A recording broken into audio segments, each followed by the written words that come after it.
really struggling with how to word this one, but what came through, what I heard was, and if you don't want to, you don't have to. Just like that. If you don't want to, you don't have to. There is nothing and no one forcing you to do something, to speak to someone, to solve a problem. Like, there's something that I feel like is happening in your life right now that you might be trying to convince yourself to push through. And Spirit's coming through to say, absolutely not. If you do not want to, you don't have to. It's that simple, literally. And I know sometimes we kind of create these narratives in our mind, right? Where it's like, well, the right thing to do is, and it's like, yeah, but right versus wrong, like that is completely subjective, right? If you don't want to, you don't have to. You just don't. You don't have to respond to that text. You don't have to write back to that email. You don't have to explain yourself. You don't have to chase anybody. You don't have to over-explain. Keep in mind, too, right now with the eclipse energy, especially the full moon in Virgo that we just had, Virgo, to me, especially when it comes to something emotional like the moon, right? This really shows up as an energy of, policing other people's emotions, or kind of like overexerting yourself to make sure that everyone else is good, or to make sure that you're like doing the right thing, right? It's this kind of very tense energy of kind of having to be perfect in a way, right? And I feel like you have every reason to not talk to this person or these people or explain yourself. Like, whatever is coming up for you, you're spending too much time worrying about how it's gonna look, how it should be, how it should sound, XYZ, and we're ignoring the most important part, which is that if you don't want to, you don't have to. You don't have to over-explain. No is a full sentence, and I want you to remember that. No is a full sentence. You just don't have to if you don't want to. I know, it's easier said than done. I know. But we had Queen of Pentacles here, and we also have Four of Wands reversed.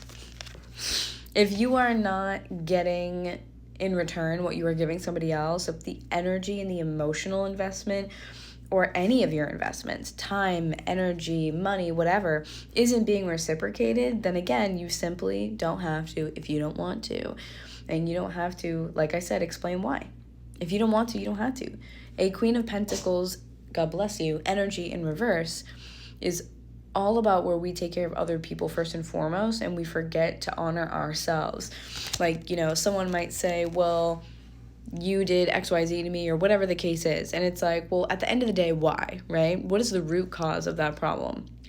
If something is happening where you feel like your body, your nervous system, your energy is telling you no, it's telling you no for a reason. It's not a coincidence, right? It's telling you no for a reason. What is that reason? What is that reason? Because that's what I feel like is happening, is someone is pushing your boundaries, or pushing you to make a decision on something, or kind of like cornering you, maybe emotionally, maybe not physically cornering you, but it's making you feel trapped and cornered.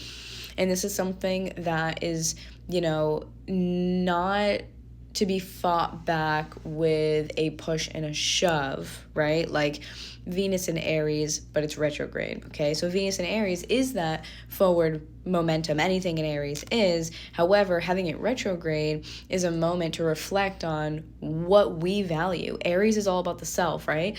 What do you value when it comes to you? Like, do you have self-respect?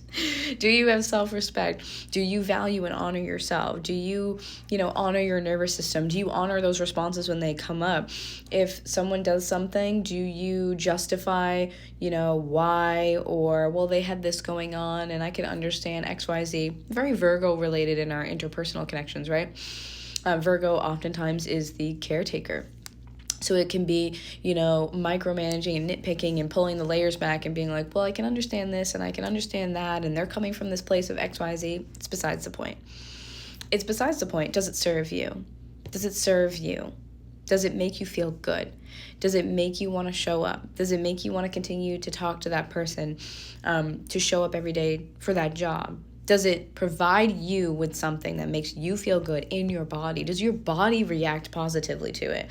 Because if not, if you don't want to, you don't have to.